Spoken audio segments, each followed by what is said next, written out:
Good to have you back. An 83-year-old French woman is on the run. Like, really, she's been running an average of 30 miles a week to stay in shape. The great-grandmother even beat a world record by dashing 78 miles at age 82, all within just 24 hours. Now she's training for a new event. It's open to the public at the 2024 Paris Olympics. NTD's Andrew Thomas has the latest. Barbara Humbert was the oldest woman to run the Paris Marathon in April. The great-grandmother finished her 57th marathon in 6 hours, 21 minutes, and 1 second. But Humbert's dream is to take part in next year's Paris Olympic Games Marathon for All. The race is open to the public. Around 20,000 runners' bibs will be distributed for the event. Lucky participants will be picked in a random draw. J'espère d'avoir mon dossard.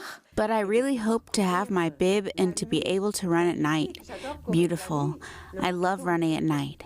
The Marathon for All, the MPT for the occasion of the Olympic Games in 2024. I absolutely need this bib. Dozens of medals decorate the entrance of Humbert's home. They remind her of all the races she's participated in and the places she's traveled. I am very modest because we're always glad and happy to have finished a marathon, a big race, to have succeeded. And the medals, they show me the effort. Humbert started running at the age of 43 after one of her eldest daughters recommended she try it. Since then, she has racked up nearly 5,000 miles in official races. That's enough to make it to Beijing. She says she has no secrets, instead crediting regular training, a good diet, and her will. I run. I don't realize that it's exceptional because I feel like before. Of course, I slow down. You have to accept to slow down. I have to rest a little more. I am very careful with training, with my food, much more than before, because I am aware of my age. Humbert is doing everything she can for a chance to run at the 2024 Olympics Marathon for All. Her husband, Jacques, said he even reached out to the French sports minister. But this Marathon for All this time is like a crowning achievement. It's a bouquet of flowers. After all, at the end of all the marathons I've done so far, it's really going to be the bouquet, the reward. Humbert says she isn't planning to stop anytime soon. Andrew Thomas, NTD News. And talking about money, just this week, one of our viewers asked us why his auto insurance premiums have gone up so much. So this one's for you, Frank. And don't worry, you're not the only one feeling this. Insurance rates have gone up across the country. NTD's Faye Corder finds out why and gives us tips on the many ways to save some money on premiums. Car insurance premiums are expected to rise by 8.4% this year, the biggest surge in 6 years. The average cost of car insurance is now $168 a month. Why are the costs so high? A couple things. One, inflation. Even though it's still slowing, it is still here, and the cost to repair a car and to replace a car is gotten more expensive. Lauren Fix is an automotive expert at Car Coach Reports. She says that insurance companies consider many things when considering how much to charge for policies. The cost to repair a car is one of those things. Motor vehicle repair costs have leaped 23% over the last year. Everything associated with car repair has gotten more expensive, according to research firm J.D. Power. But the good news is there are many ways to save money on insurance. For example, you can ask the insurance company for a higher deductible. But keep in mind that means if you do have a fender bender, that you would have to pay a higher amount out of pocket. If you've got renter's insurance or homeowner's insurance, you can bundle that with your car insurance. Having it all under one brand will save you money. And again, always shop around, use online resources. There's a bunch of different insurance companies that are always looking for your business. You can also head over to bankrate.com to compare different quotes from the major firms. Just put in your zip code to get started. Faye Corder, NTD News. We started with the latest on the debt ceiling deadlock in Washington. President Biden met with the top 4 leaders of Congress for talks yesterday. The president says the meeting was productive and that he will do everything in his power to prevent the U.S. from defaulting on its debt obligation. NTD's Jeremy Sandberg has more on the discussions. Trust After 3 months of deadlock between the White House and Congress, Biden and congressional leadership sat down Tuesday to talk about raising the debt limit. I'm not ruling anything. I said I'd come back and talk. There's one thing I'm ruling out is default, and I'm not going to vote. I'm not going to pass a budget that in fact caused massive cuts. The president says he told congressional leaders he's prepared to begin a separate discussion about his budget and spending priorities, but not under the threat of default. He says he made it clear during the meeting that default is not an option and that threats need to be taken off the table. This nation has never defaulted on its debt. It never will. House Speaker Kevin McCarthy says he also made himself clear during discussions. Everybody in this meeting reiterated the positions they were at. I didn't see any new movement. The president said the staff should get back together, but I was very clear with the president. We have now just 2 weeks to go. If Chuck Schumer could pass something, we'd go to conference right away and solve that. Senate Majority Leader Chuck Schumer says the threat of default is a threat to America. By not taking default off the table, Speaker McCarthy is greatly endangering America and making it much harder to make progress on budget negotiations. Analyst Maya McGinnis told NTD the stalemate illustrates just how broken and divided Washington is. The debt ceiling has, for decades, in fact, been increased without huge drama, without thinking we were going to default, but it's also often been attached to policies that would help improve the fiscal situation.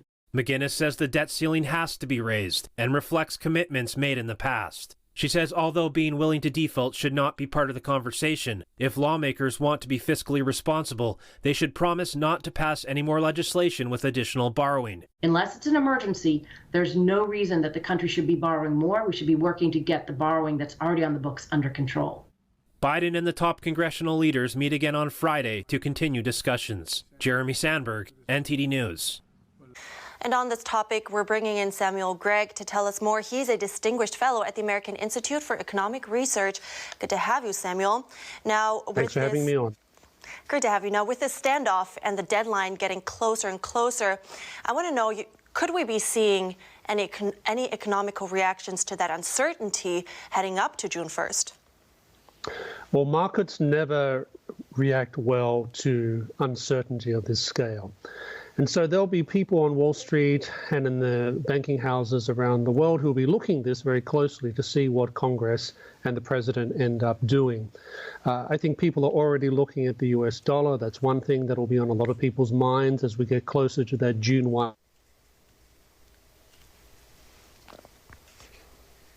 Seems we have some connection issues here. Where we've been in the past with some of these issues. We've been down this path before, and Congress and the president have usually worked something out, but it usually involves kicking the can down the road. And I fear that's what's going to happen this time. Now, Samuel, unfortunately, you were cut off in between for a little bit. I just want to, could you please repeat when you said, I heard up until, it's not reacting well. So can you go into a little bit more detail as of what this exactly would mean and also, for the average American? Well, we all need to be concerned about the national debt because in some respects, we're all responsible for it.